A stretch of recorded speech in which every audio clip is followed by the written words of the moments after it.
What's up, YouTube? In a surprise to absolutely no one, I've started working on another build. This time I am recreating my Chaos Servant from the Souls games. And in the Dark Souls games, the Chaos Servant is typically we'll use Black Flame, which is a bit like or Combustion or Great Combustion. And it started with Dark Souls 3. The Sage Ring plus 2 allowed me to true combo a straight sword light attack into a cast of Black Flame. And I sort of fell in love with that, like, sword and spell sword type of build. It was just a lot of fun to play. And you could be, like, hyper aggressive with it, and I absolutely loved it. So, in Elden Ring, we're using Catch Flame and the Warhawk Talon, I think is the name of this thing.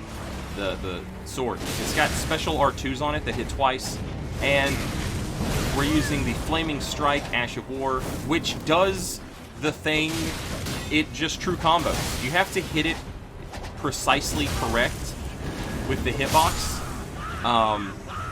but if you hit them correct, it true combos. It requires like a bit of spacing and understanding of, you know, how it hits. But once you get it, like, it's pretty easy to make it happen. And then we're also using Catch Flame, and in this game, it blew my mind. If you cast Catch Flame and then cast it again, the second cast of it is faster.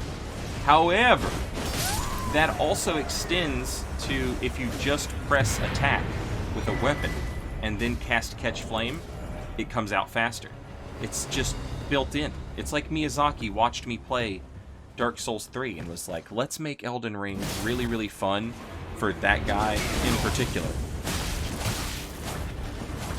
So right now, I'm playing through the game. I know I've got some spells to get that are going to require me to go to the late game. So that is, like, I have to do that at least. I think this build is going to go up to level 80. I think that's where I want to try and stop. Around there, at least.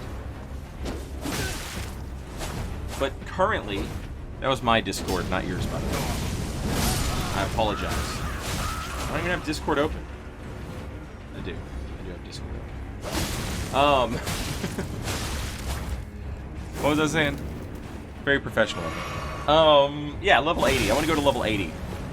But I'm curious how we're going to fit the stats in here. Because I know I want to use a Colossal sword.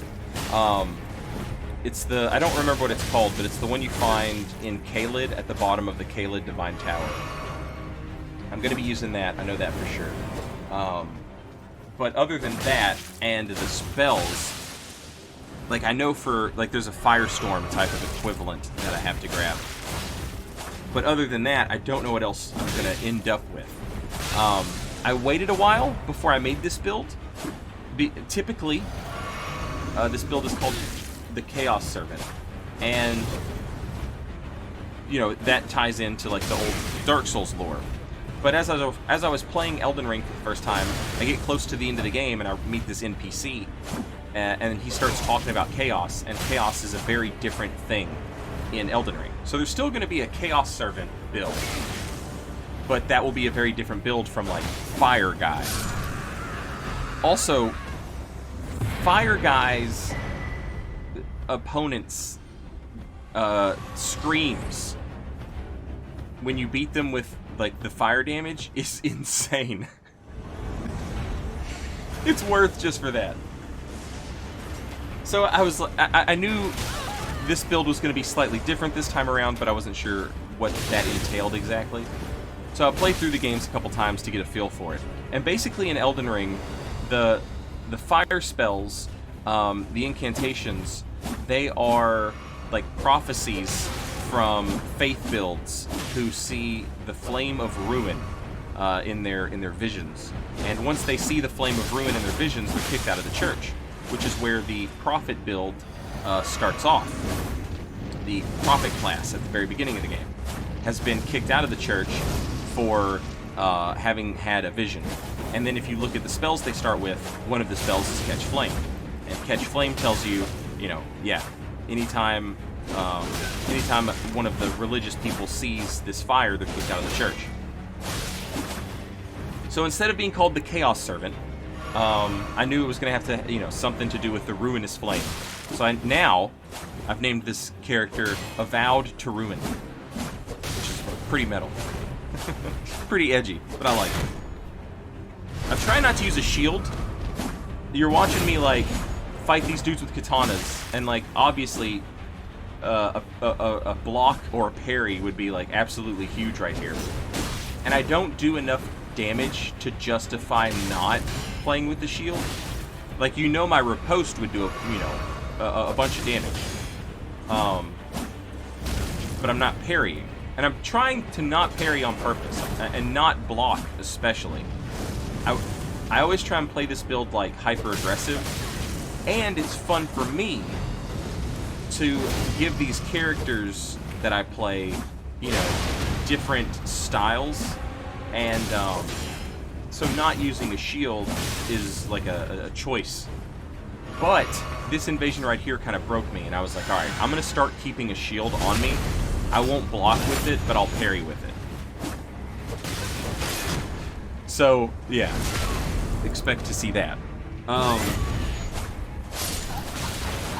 Yeah. Having an awesome time. Even just, like, playing through the game. Like, the combos you can pull off with Catch Flame and Flaming Strike are incredible in, like, PvE.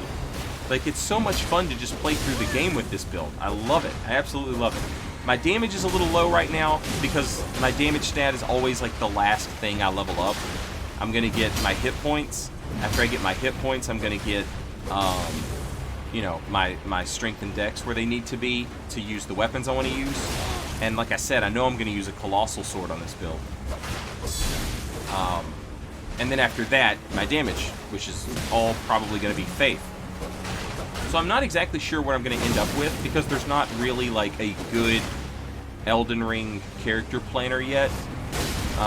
Like, we used to have the Mugen Monkey, and then we had Souls Planner. There are, you know, there are minimalist character planners, I guess, out there.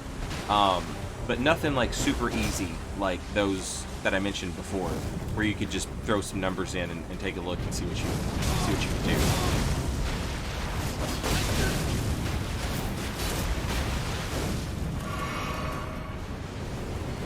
But not doing a lot of damage is part of the, you know, that's part of the fun of doing invasions at these lower levels, especially when the people you're fighting, like these people, all the people you've seen in this video, have all, like, leveled up their vigor. They all have hit points. That's incredible.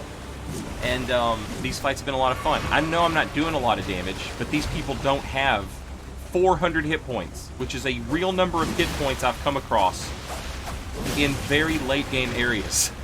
I'll invade someone in an optional end game area, and they'll have 400 hit points. So yeah, sorry.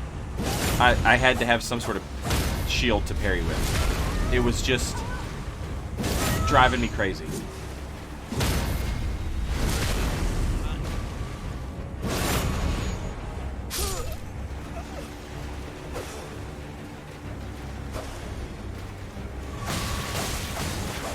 Thinking about it now, I wish there was a spell that parried. That would be awesome. I would use that. Also, another thing that I need to consider is my catalyst. I didn't even think about that. I'm sure there's probably got to be a catalyst that's good with fire. So I'll have to figure out what that is and find it as well. I know for a fact there's like a firestorm type spell in this game. I have to get that for this build. Everything else is just sort of like up for whatever. You know, I'll just get whatever I get and see how I like it. The fact that I don't have to put points into any stat to have spells memorized is awesome. It'll let me play around with a whole bunch of different stuff.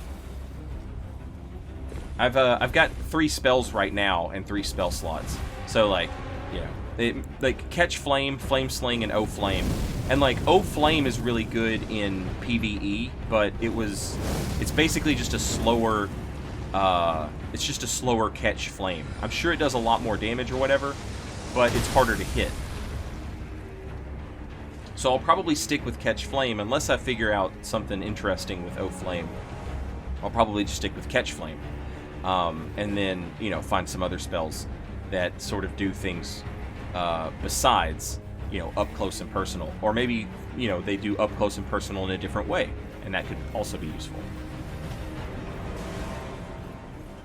It's interesting, you know, level 40 Stormveil invasions.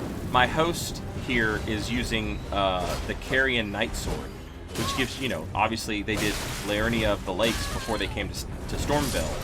And you don't know, you know, there's probably a group of players who just, on their first playthrough, just happened to go there. There's probably a group of players who, on their first playthrough, looked up a weapon that would be good for their build, and so they decided to go there.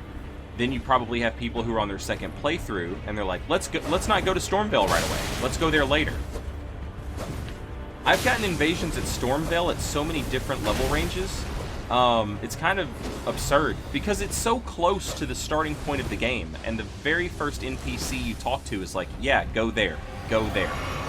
So, to see all these invasions at all these different ranges, kind of surprising. It's good, though.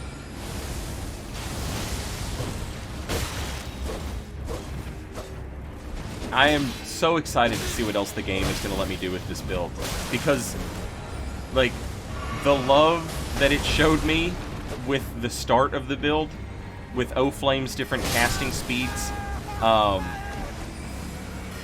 and the Flaming Strike Ash of War, it's like they put those there just for me, because they knew how much I loved them. So I'm excited to see what else they've done.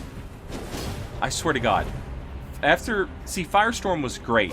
No. In Demon Souls, Firestorm was too good. In Dark Souls 1, it was really good. And then in Dark Souls 3, by the time they got to Dark Souls 3, it was just not good at all. It better be good again, damn it. It better be good again. We'll see. Until then, later, y'all.